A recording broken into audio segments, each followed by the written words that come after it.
খুটাৰপাৰাত পঞ্চায়তী কামৰ ভেলকি বাজি ক্ষোভিত ৰাইজে নিশা ভাঙিলে বিদ্যালয়ৰ বাউণ্ডাৰী ৱাল। গোৱালপাৰা জিলাৰ মাটিয়া খুটাৰপাৰাত পঞ্চায়তী দুৰ্নীতিৰ তথ্য ফাদিল। নিশা ক্ষোভিত ৰাইজে ভাঙিলে বাউণ্ডাৰী ৱাল। পঞ্চায়ত সচিব আৰু নিৰ্মাণ কমিটিৰ সভাপতিয়ে মিলি বিদ্যালয়ৰ বাউণ্ডাৰী ৱাল নিৰ্মাণত ব্যাপক দুৰ্নীতি কৰাৰ অভিযোগ। অতি নিম্নমানৰ সামগ্ৰীৰে বিদ্যালয়ৰ বাউণ্ডাৰী ৱাল নিৰ্মাণৰ অভিযোগ উত্থাপন কৰি ক্ষোভিত ৰাইজে নিশা হাতুৰিৰে কোবাই ভাঙিলে ৱালৰ এটা অংশ। তথ্য অনুসৰি পূব গোৱালপাৰা সমষ্টিৰ নৱাগত শিমুলিতলা গাঁও পঞ্চায়তৰ অন্তৰ্গত খুটাৰপাৰা মাজৰগাঁও হাইস্কুলৰ বাউণ্ডাৰী ৱাল নিৰ্মাণৰ বাবদ বিভাগীয়ভাৱে আবণ্টন দিয়া হৈছিল 3,70,600 টকা।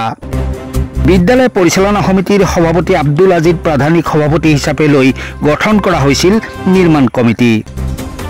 ইংৰাজী 2022-23 বৰ্ষৰ 15 ফাইনেন্সৰ পঞ্চায়তী ধনেৰে নিৰ্মাণ কৰা বাউণ্ডাৰী ৱালত পঞ্চায়ত সচিব আৰু নিৰ্মাণ কমিটিৰ সভাপতিয়ে ব্যাপক দুৰ্নীতি সংঘটিত কৰাৰ অভিযোগ। সঠিক পৰিমাণৰ চিমেণ্ট, ৰড, কইল, বালি আদি নিদিয়াৰ বাবে ৰাইজে নিশাৰ ভাগত ক্ষোভিত হৈ ভাঙি দিয়ে ৱালৰ এটা অংশ।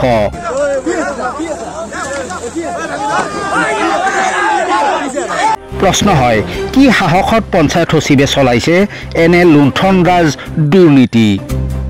শিক্ষানুষ্ঠানৰ বাউণ্ডাৰী ৱাল নিৰ্মাণত সংঘটিত এনে দুৰ্নীতিৰ তদন্ত আৰু ব্যৱস্থা গ্ৰহণৰ দাবী জনাইছে ক্ষোভিত ৰাইজে।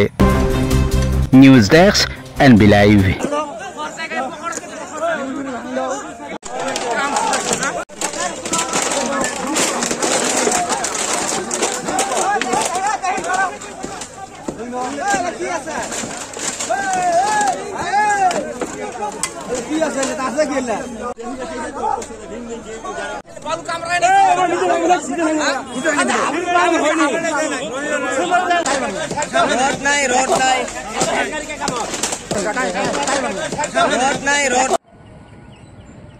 মানে স্কুলেৰ বাউন্ডাৰি বিশৃঙ্খলা একচুয়ালি মিস্ত্ৰিখিনি দিনতে ইয়াতে কাম কৰে, দিনতো কাম কৰে, ৰাতিতো কাম কৰে। তেওঁলোকে কি কৰিছে, যিবিলাকে পোষ্ট আছিল পোষ্টবিলাকক পৰ্যাপ্ত পৰিমাণে চুৰি দিয়া নাই, মানে বালাখিনিৰ লগত যিখিনি চিমেণ্ট দিব লাগে পৰ্যাপ্ত পৰিমাণে দিয়া নাই, যাৰ কাৰণে এইটো সদায় ৰাইজৰ চকুত পৰি ৰাইজক হুলস্থুল কৰি ভাঙি দিয়াৰ কাৰণে প্ৰস্তুত হৈছে। আমি ৰাইজক মানে অনুৰোধ কৰি ৰাখিছো, বিভাগীয় ৰাইজে ভাঙি দি আছে, কামটো নিম্ন পৰিমাণৰ হৈছে, যাৰ কাৰণে তেওঁলোকে ৰাইজে বিক্ষোভ হৈছে। গতিকে আমি সবকে অনুৰোধ কৰিছো যাতে কামটো ভাঙি দিয়া নহয়, পৰ্যাপ্ত পৰিমাণৰ বস্তু কৰি দিয়া হ'ব।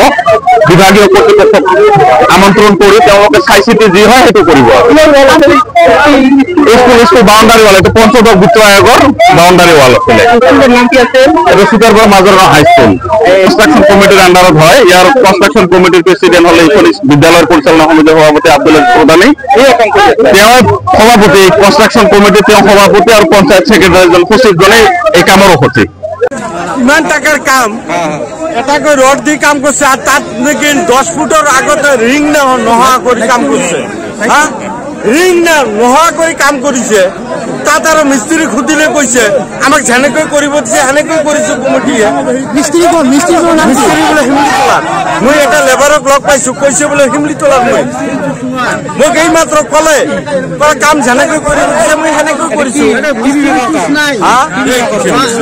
কামটা কি বিভাগৰ পঞ্চায়ত